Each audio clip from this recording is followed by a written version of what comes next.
Ciri-ciri makhluk hidup. Pertama, bernafas. Semua makhluk hidup, baik yang ukurannya kecil maupun yang ukurannya besar, itu bernafas. Nah, makhluk hidup bernafas menggunakan organ pernafasan, yang setiap makhluk hidup memiliki organ pernafasan yang berbeda. Untuk manusia dan hewan-hewan yang ada di darat, misalnya kucing dan anjing, bernafas menggunakan paru-paru. Ketika kita bernafas, yaitu menghirup udara, diantaranya ada oksigen yang kita hirup.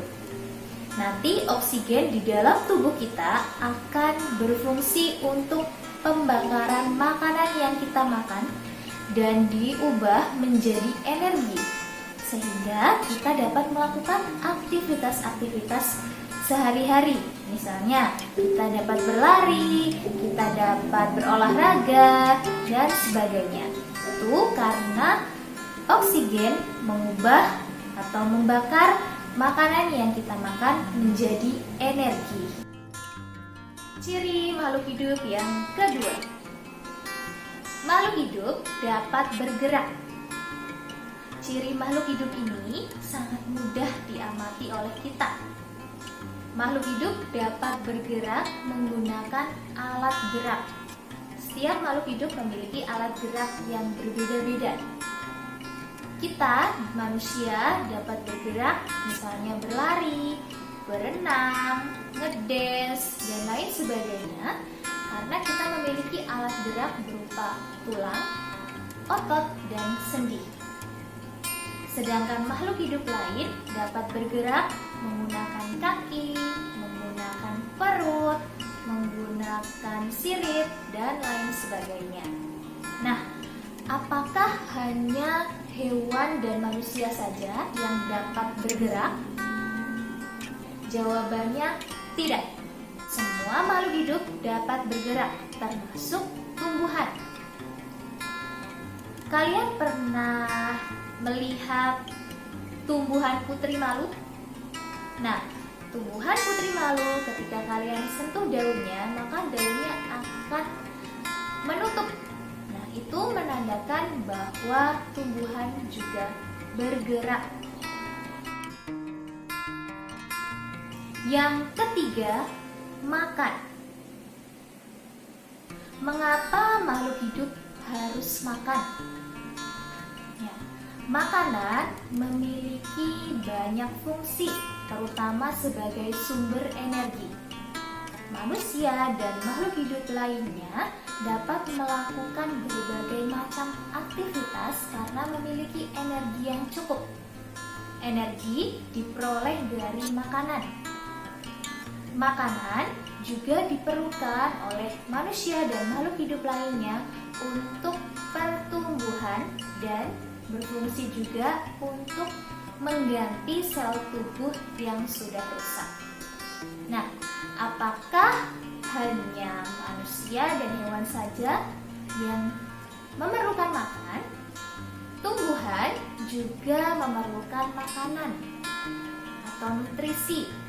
Jika kalian menanam tanaman, kalian memberi tanaman tersebut dengan pupuk dan menyiramnya dengan air. Artinya, untuk tetap hidup dan untuk tumbuhan tumbuh, tumbuhan memerlukan makanan. Yang keempat, menghasilkan zat sisa. Proses pembakaran zat-zat makanan oleh tubuh dapat menghasilkan energi dan zat sisa. Proses pembentukan zat sisa ini disebut dengan ekskresi. Manusia memiliki organ-organ ekskresi seperti paru-paru yang mengeluarkan karbon dioksida dan uap air, kemudian ada ginjal yang mengeluarkan urin, ada hati yang mengeluarkan zat warna empedu, dan ada kulit yang mengeluarkan keringat. Nah, kita dapat dengan mudah mengamati ketika kita sedang melakukan aktivitas yang berat seperti berolahraga. maka permukaan kulit kita akan mengeluarkan keringat. Nah, apa organ ekskresi pada tumbuhan? Tumbuhan juga dapat mengeluarkan zat sisa lewat stomata dan lentisel. Yang kelima, bereaksi terhadap rangsang. Makhluk hidup dapat menerima dan bereaksi terhadap suatu rangsangan. Setiap makhluk hidup memiliki kemampuan ini. Nah, kemampuan menerima dan bereaksi terhadap rangsangan disebut dengan iritabilitas. Manusia dan hewan sangat cepat menanggapi rangsang karena kita mempunyai sistem saraf dan alat indera. Yang keenam, berkembang biak. Ciri makhluk hidup ini berhubungan dengan sistem reproduksi.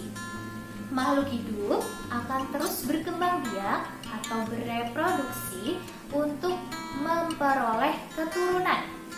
Hal tersebut dilakukan agar jenis dari makhluk hidup tersebut tidak punah.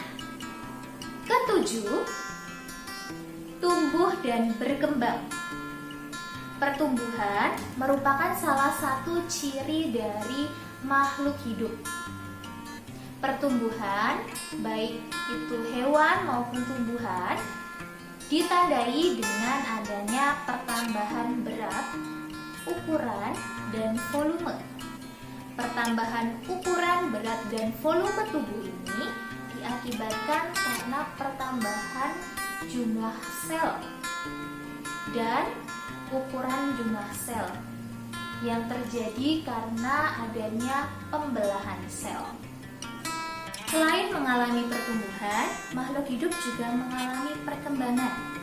Peristiwa perkembangan ini adalah peristiwa menuju kedewasaan, baik fisiknya maupun psikisnya, yaitu sikap atau emosionalnya.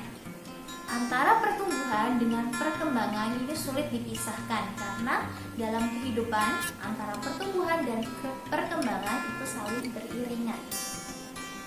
Yang kedelapan, menyesuaikan diri terhadap lingkungan. Kemampuan makhluk hidup untuk menyesuaikan diri dengan lingkungannya disebut dengan adaptasi.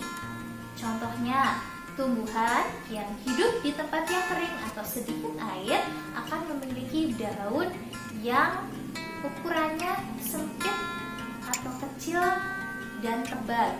Berbeda dengan tumbuhan yang hidup di tempat yang cukup air atau mengandung banyak air, dia akan memiliki daun yang lebar